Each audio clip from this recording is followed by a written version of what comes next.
venir assister à la soutenance de thèse de Jonathan Grandidier. Avant de céder la parole au président, je vais présenter les membres du jury, que je remercie d'avoir accepté de venir cet examen. Le président sera Bernard Jacquet de l'Université de Lyon.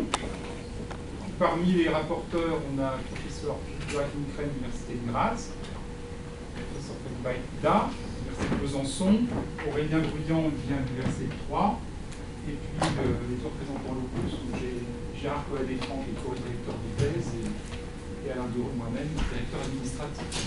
Voilà. Eh bien, je vous souhaite une bonne après-midi et je cède la parole au président Bernard Jacquet. Voilà, nous sommes réunis pour écouter M. Jonathan Grandidier qui va nous présenter son travail de thèse, qui s'intitule Guide plasmonique polymère métal complémentaire actif pour la photonique intégrée.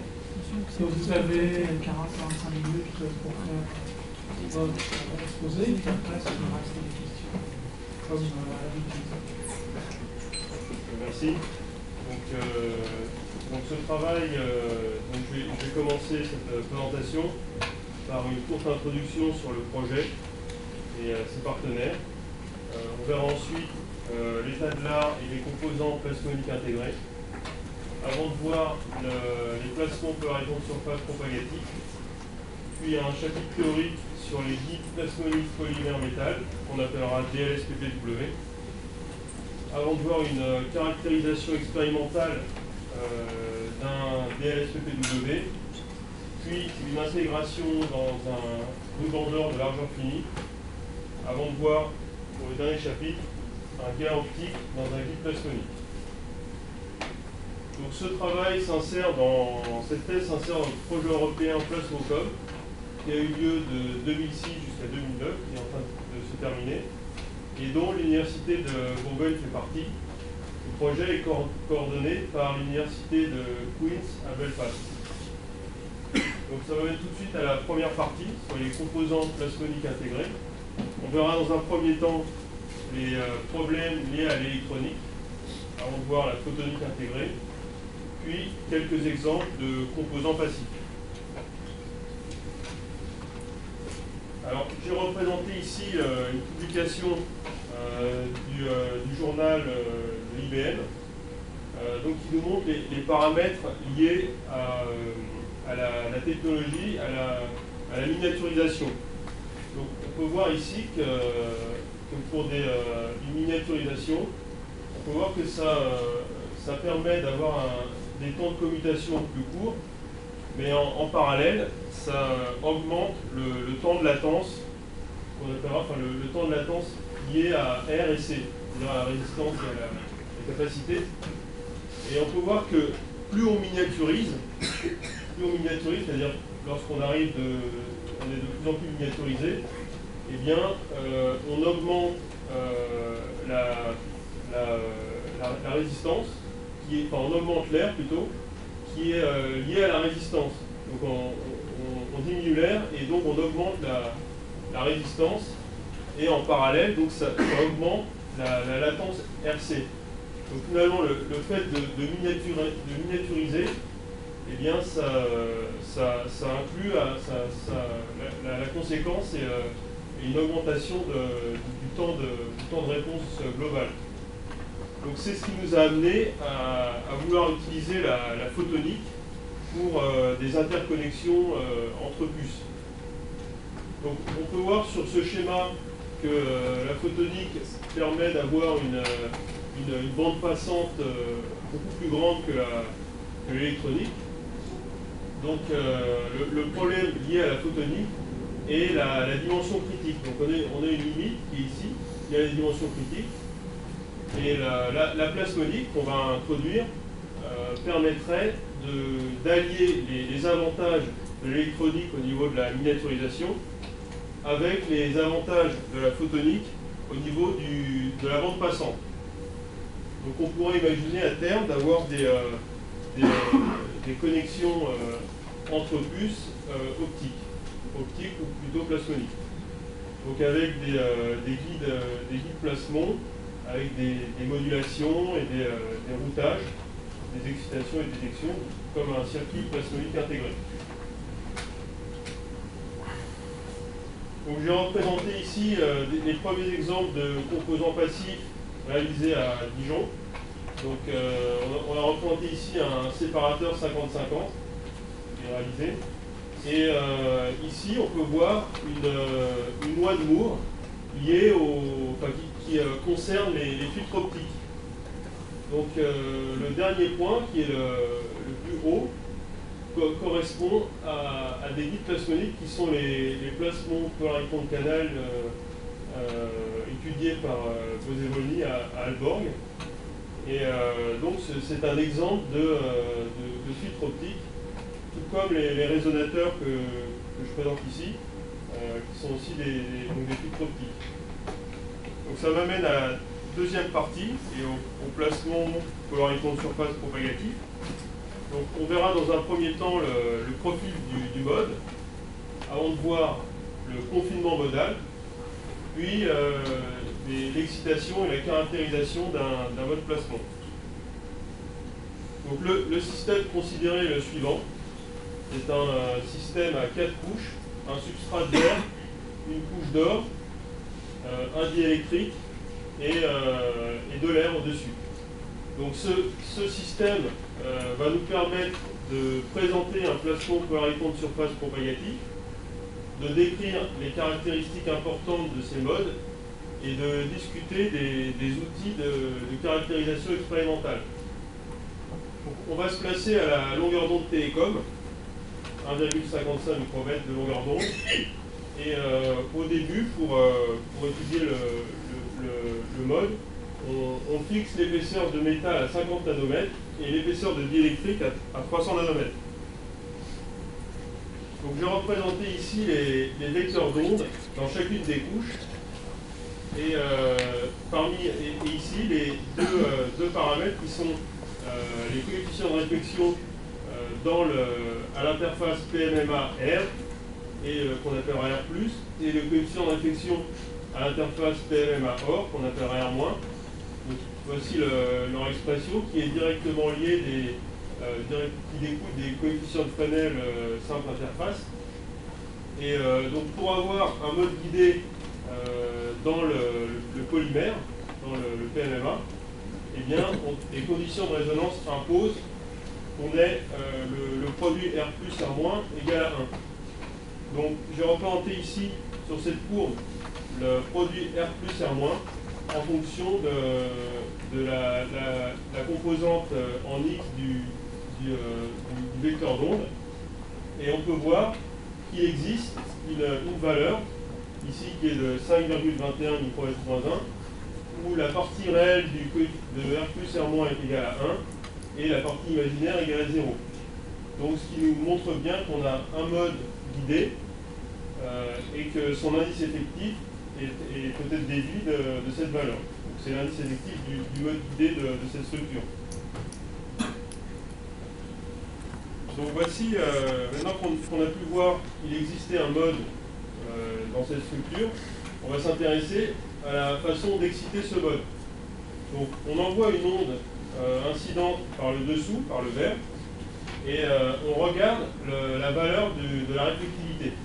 Donc lorsqu'on fait varier cet angle, donc on regarde l'évolution de la réflectivité, donc cet angle augmente, et on peut voir qu'il existe un angle pour lequel la réflectivité est minimale.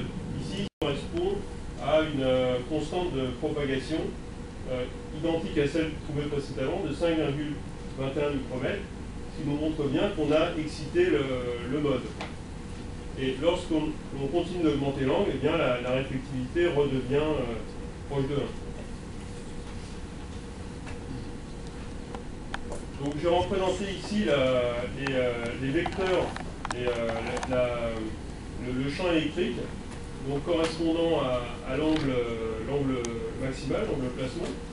Donc on peut voir qu'on a bien une intensité électrique qui est fortement exaltée à l'interface entre le métal et le diélectrique, et qu'on a une oscillation du champ électrique positive et négative. Donc ces deux caractéristiques correspondent exactement à un mode placement. Donc là on a la vérification qu'il s'agit bien d'un mode placement. Donc pour étudier le profil de résonance, on met en relation les paramètres d'entrée et les paramètres de sortie du profil, et on peut les lier par une matrice qu'on appellera une matrice de transfert Q, et dont l'un des paramètres de cette matrice de transfert 2 par 2 correspond au coefficient au dénominateur du coefficient de réflexion. Et on peut montrer que lorsque la dérivée de la phase du dénominateur du coefficient de réflexion arrive à la résonance, eh bien son expression prend la forme exacte d'une lorentzienne qu'on a représentée ici. Et cette lorentzienne est centrée, ici on dira bêta prime, qui est la partie réelle de la constante de propagation, et sa largeur à mi-hauteur nous donne une information sur la longueur de propagation du mode. Donc cette méthode s'appelle la méthode des pôles de réflexion. Donc j'ai calculé cette méthode que je représentais en bleu. La courbe rouge correspond à une approximation par une lorentzienne, et cette lorentzienne nous donne donc la valeur précise de la constante de propagation, donc l'indice effectif du mode, ainsi que la longueur de propagation. Donc la largeur à mi-hauteur donne la longueur de propagation, qui est ici 24 microns, et donc on retrouve bien une valeur proche de 5,21 pour la constante de propagation. Donc j'ai mis en parallèle la réflectivité, donc on peut voir qu'elle s'approche de la valeur trouvée avec la méthode des pôles de réflexion, mais que la méthode des pôles de réflexion donne vraiment une valeur précise de l'indice effectif. Donc avec cette méthode, j'ai calculé en faisant varier l'épaisseur du diélectrique et les indices effectifs de la structure. Donc on va s'intéresser au mode qu'on appellera le mode TM0, qui est le mode placement, donc le mode d'interface entre l'or et le diélectrique, qui est représenté en bleu. On se rend compte qu'à partir d'une certaine épaisseur, on a un deuxième mode TM qui apparaît, transverse magnétique, et qui est un mode planaire, donc qui est différent d'un mode placement. À partir de l'indice effectif du mode fondamental TM0, on va calculer l'intensité du champ électrique en fonction de l'épaisseur du diélectrique. Et de cette valeur, on va pouvoir calculer le facteur de confinement en calculant l'intensité du champ électrique dans le PMMA sur l'intensité du champ électrique global. Et à partir de cette formule, eh bien, on calcule le facteur de confinement. Donc on voit qu'il augmente avec l'épaisseur du diélectrique. Et pour avoir une structure optimisée, eh bien, on va essayer d'avoir une épaisseur, un facteur de confinement le plus grand possible, tout en restant en dessous du mode TM1 qui est un mode planaire, pour avoir un seul mode. Donc on voit qu'à une valeur de 600 nanomètres, on a un mode TM qui est très bien confiné, et donc cette valeur de 600 nanomètres correspond à la valeur optimale. Donc pour exciter un mode placement, il existe plusieurs méthodes. Je vais en présenter deux. Donc la méthode dite de Kretschmann-Reiter, qui est celle que j'ai montrée tout à l'heure et qui consiste à envoyer un faisceau par le substrat et à exciter le mode par une onde évanescente dans le métal. Et il existe donc une autre méthode qu'on utilisera dans l'expérience, qui correspond à envoyer un faisceau par le dessus, donc en incidence normale, et générer une multitude de vecteurs d'onde, soit sur un défaut, soit sur une arête d'une structure. Et parmi ces vecteurs d'onde, certains vont pouvoir se coupler au mode placement d'interface et donc générer un mode boudé. Donc au niveau de la détection, on va distinguer deux types de pertes. Donc on distingue les pertes intrinsèques qui sont liées à la dissipation du mode dans le métal et les pertes radiatives qui sont liées aux fuites en dessous du métal. Donc on peut voir sur cette courbe que la variation de ces paramètres en fonction de l'épaisseur d'or. On peut voir que plus l'épaisseur d'or augmente, plus les pertes radiatives sont faibles. Et en parallèle, donc plus les pertes radiatives sont faibles, plus la longueur de propagation du mode augmente. Et l'épaisseur optimale d'or pour nous sera une épaisseur où les pertes radiatives sont suffisamment grandes pour rester mesurables, et en même temps la longueur de propagation suffisamment grande pour pouvoir voir une propagation suffisamment longue. Donc nous on verra dans notre travail qu'on aura fixé notre épaisseur d'or souvent vers les 50 nanomètres et qui correspond à une détection suffisante. Donc ça m'amène à la troisième partie, donc les guides plasmoniques polymères métal, donc DLSPPW. Je vais d'abord vous décrire le modèle, avant de vous parler du modèle de l'indice effectif pour caractériser ces modes, puis on verra brièvement des méthodes numériques. Donc le DLSPPW, en anglais, c'est Dielectric Loaded Surface Placement Proton Waveguide, qui correspond à un guide plasmonique induit par un ruban diélectrique. Donc ça découle de la partie que j'ai présentée précédemment. Donc, il s'agit d'un guide rectangulaire. Donc, on a choisi cette structure parce qu'elle est propice dans l'éventualité pour faire du thermo-optique. Elle est facile à fabriquer, elle est relativement peu chère à fabriquer, et on pourra voir qu'il sera possible de faire des matériaux actifs, donc en dopant le PMMA. Donc c'est pour toutes ces raisons qu'on a choisi de s'intéresser à ce type de guide. Donc on va travailler, donc, comme tout à l'heure, en longueur d'onde télécom à 1550 nanomètres et en polarisation TL. Alors le modèle de l'indice effectif donc, permet de modéliser cette structure, donc la structure DLSPPW. Donc on décompose cette structure en trois. Donc la partie centrale qui est dont l'indice effectif calculé ici va nous donner l'indice de la partie qui est ici, la partie centrale, et les deux parties de part et d'autre du polymère. On va calculer l'indice effectif de la structure multicouche correspondant à droite et à gauche du polymère. Et son indice va nous donner l'indice des parties droite et gauche de la partie centrale. Et cette structure planaire avec des indices correspondant aux indices effectifs de ces deux structures planaires, eh bien, va correspondre à la structure du guide.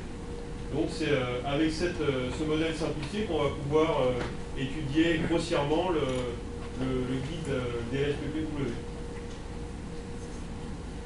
Donc pour calculer le profil du mode, on va calculer d'abord le champ électrique de la structure 4 couches, ici, donc on représente ici, donc au-dessus du métal, directement d'un calcul analytique. Et en recombinant ces deux couches, eh bien, on va pouvoir retrouver le profil du mode, donc directement avec le modèle de l'indice effectif. Alors, en reprenant l'épaisseur optimale de 600 nanomètres, eh bien, on fait une étude paramétrique en faisant varier la largeur du guide et on regarde la variation d'indice. À partir de cette variation d'indice, on va calculer le facteur de confinement du mode guidé. Et pour avoir un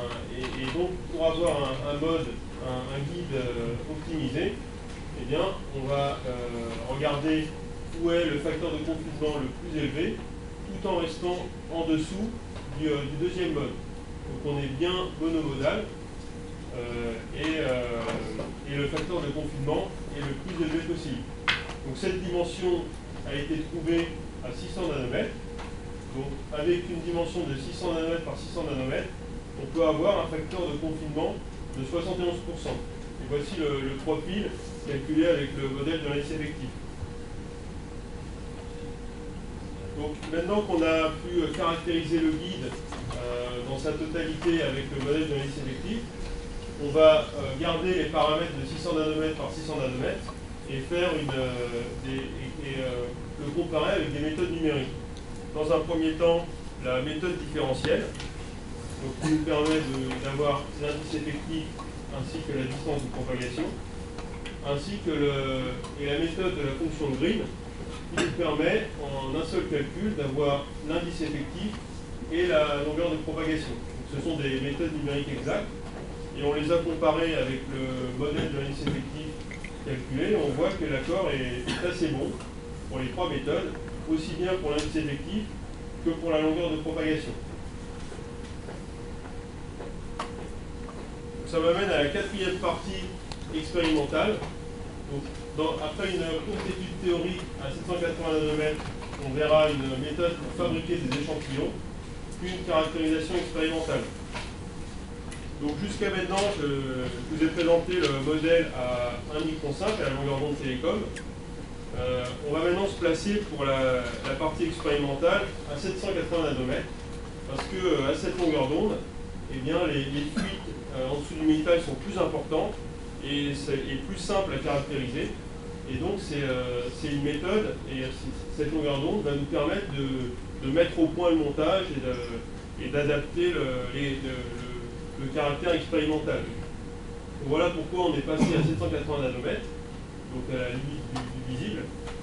Et on a refait par contre, avec cette longueur d'onde, eh bien exactement la même démarche que présentée précédemment, mais pour cette longueur d'onde. Et on a calculé le facteur de confinement optimal tout en restant monomodal. Donc les valeurs trouvées sont un guide de 300 nanomètres de large par 350 nanomètres d'épais qui nous donne un facteur de confinement de 69% et une longueur de propagation de 6,1 micromètres. Donc ces valeurs ont d'abord été calculées avec le modèle de l'indice effectif, puis vérifiées avec la méthode différentielle, sauf pour la longueur de propagation où le modèle de l'indice effectif ne s'applique pas. Alors pour la fabrication des échantillons, ces dimensions sont propices à une fabrication par lithographie par faisceau d'électrons. Donc on va d'abord déposer par évaporation thermique une couche d'or, puis par spin coating à la tournette on va déposer une épaisseur de PMMA. Ensuite on va venir insoler par faisceau d'électrons de part et d'autre de la zone que l'on veut garder. Puis après un développement, eh bien, on va avoir le guide diélectrique. Donc j'ai représenté ici deux images au microscope électronique à balayage, où on voit le guide, et une autre où on voit de manière globale le guide et une zone élargie qui nous permet d'exciter le mode. Donc pour caractériser le guide par microscopie à fuite radiative, eh bien, on a le montage suivant. Donc on va venir poser un échantillon où on va exciter un mode et on va détecter sous le substrat les fuites radiatives.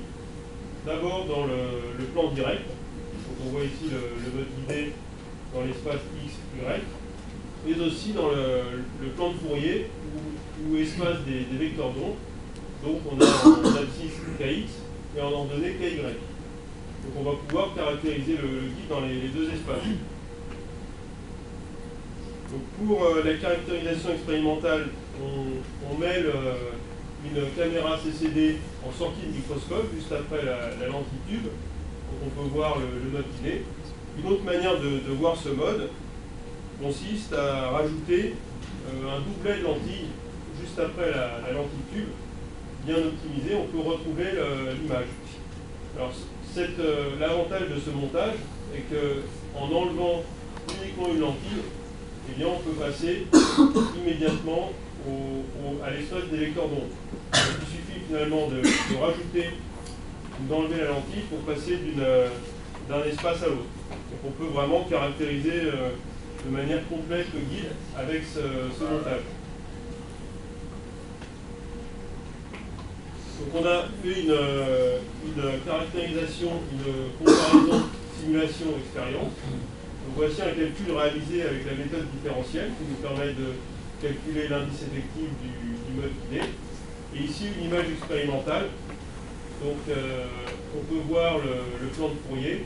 Donc ici, ce rond central correspond à l'ouverture numérique de l'objectif d'excitation. On peut deviner l'ouverture numérique de l'objectif de collection.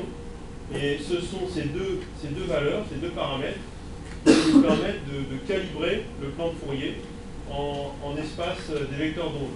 Donc on calibre avec ces deux valeurs.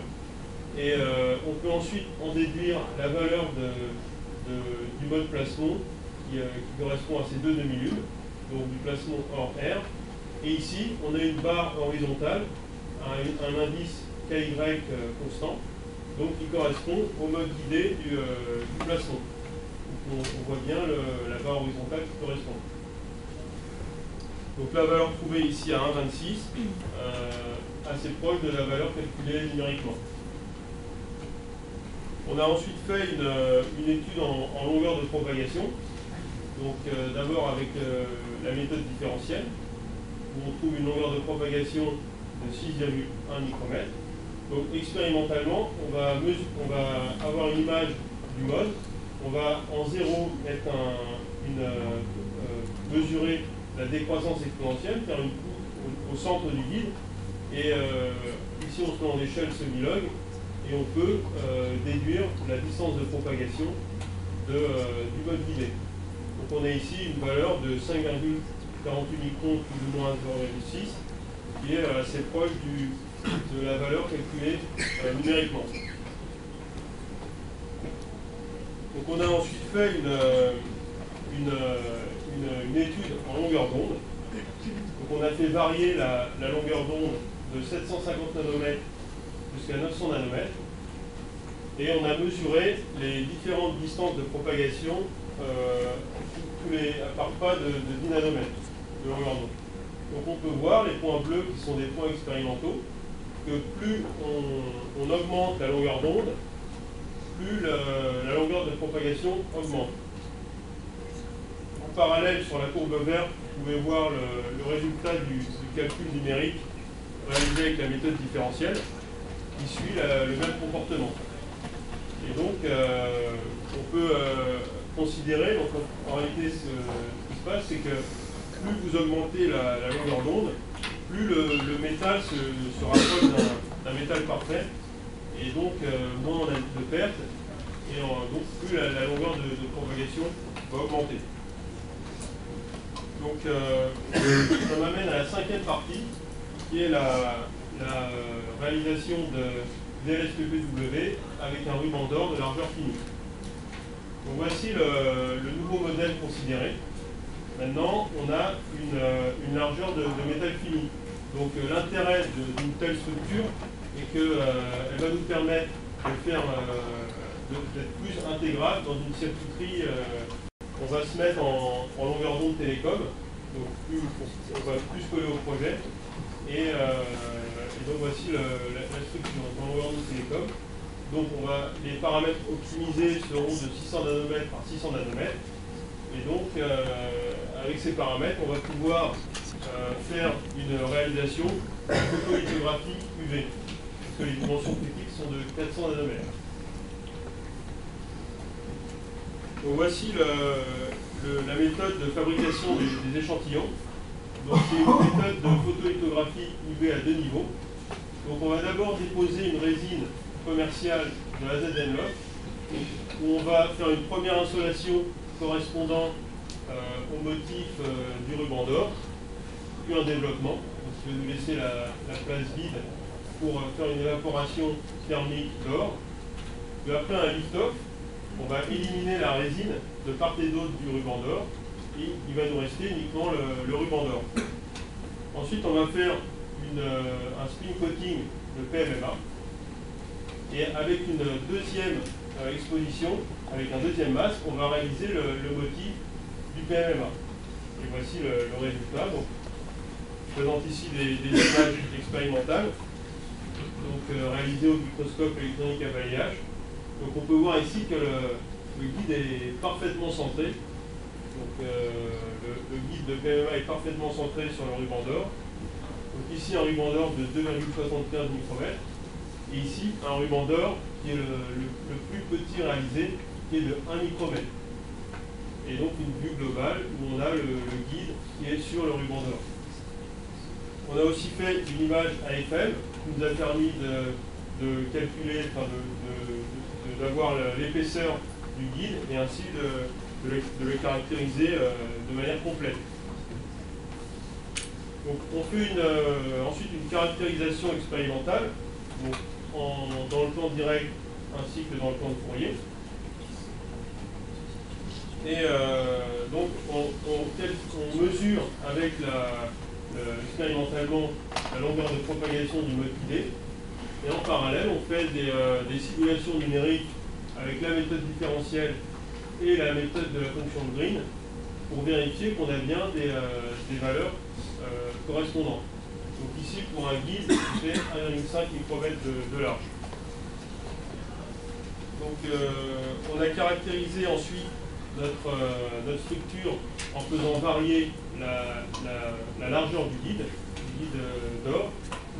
Et on peut voir qu'au-dessus d'un guide qui fait 2,25 micromètres de large, eh bien, on est proche de la longueur de propagation correspondant à celle d'un film d'or infini. Et en dessous, eh bien, la longueur de propagation chute beaucoup, en dessous de 2,25 micromètres. Donc pour comprendre ce phénomène, on a calculé avec la méthode différentielle des profils de mode. Donc ici, pour un guide de 3 micromètres de large, donc on voit que tout le mode est bien au-dessus de l'or, confiné dans le PMMA. Donc ici, la partie pour 1 micromètre de large, la partie qui déborde du PMMA, eh bien, on voit qu'il y a on a une exaltation sur les coins et que les fuites radiatives sont plus importantes que pour un ruban d'or plus large. Donc ça m'amène maintenant à la dernière partie, qui est le gain optique dans un guide plasmonique. Donc on verra dans un premier temps l'émission spontanée de placement de film, puis l'émission spontanée de placement guidé, donc ces deux premières parties dans le visible, et enfin l'émission stimulée de placement guidé à la longueur d'onde télécom. Donc encore une fois, ici on a choisi au début de travailler dans le visible pour pouvoir mettre en place le montage et vraiment voir les structures. Donc on réalise une structure avec de l'argent et du PMMA que l'on va doper avec des boîtes quantiques, que j'appellerai des quantum dots, qui ont un pic d'émission à 620 nanomètres. Donc on peut voir ici le montage. Donc, on envoie un faisceau laser large sur l'échantillon et on vient regarder en plan image et en plan de Fourier la réflectivité donc dans le plan de Fourier. Donc ici on peut voir une structure donc, qui correspond au laser vert, mais on peut voir à un certain angle, on peut voir une partie rouge qui correspond au quantum dot.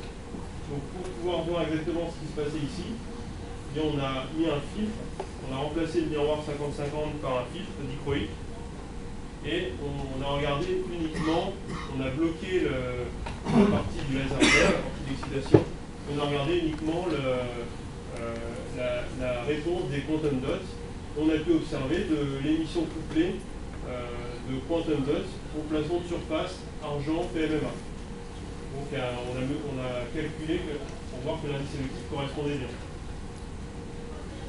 On a ensuite réalisé un guide large, et, donc en photolithographie UV, large du guide multimodal, et on a pu faire une comparaison théorie-expérience et voir l'ensemble des modes guidés TM00, 01, 02 et 03 et les comparer avec une image expérimentale.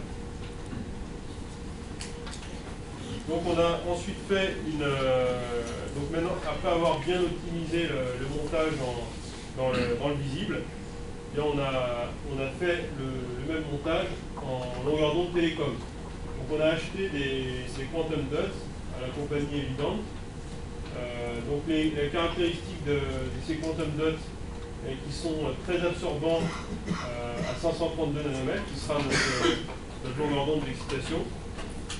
Et ils ont un pic d'émission à 1,52 micromètres, c'est-à-dire proche de la longueur d'onde télécom de 1,1. On vient focaliser un laser vert qui correspond à l'absorption des quantum dots, et on vient regarder en imagerie directe les filtres radiatifs correspondant au mode guidé, donc qui est directement lié à l'émission des quantum dots. Donc on a mis un filtre dichroïque pour bloquer le laser vert et avoir uniquement la réponse à 1,55 micron des quantum dots. Et donc on peut voir qu'on a bien un mode guidé de part et d'autre, et on peut observer dans le plan de Fourier donc plusieurs valeurs. Donc cette valeur correspond au placement hors R, donc de part et d'autre du guide. Ici, on a le placement, le mode TM0, qui correspond au mode de film de la zone élargie. Et on a aussi un mode TE0 correspondant au mode TE de film de la zone élargie, parce que les quantum dots sont une émission non polarisée. Mais surtout, on peut observer le mode guidé TN00 qui correspond au mode placement du guide. Donc on a ensuite fait on a voulu mesurer l'émission spontanée des quantum dots. Donc on vient éclairer avec un laser vert l'ensemble du guide de manière homogène, et on vient mesurer l'intensité moyenne le long du guide. Et ici, on a le résultat de l'intensité moyenne. Donc on a, en fonction de la puissance de pont qui va de 0 jusqu'à 1000 watts par centimètre carré, eh bien, on voit qu'on a une augmentation assez linéaire de l'intensité moyenne le long du guide. Donc on vient ensuite exciter un mode par diffraction sur un bord de la partie large. Et on vient donc mesurer par microscopie à filtre radiative le mode guidé. Et sa décroissance exponentielle nous donne une valeur de 13,5 micromètres, donc en longueur de propagation. Et ensuite, on vient éclairer de manière externe avec un laser vert. Donc, et voici ce qu'on observe au niveau de la longueur de propagation. Donc, voici une photo au début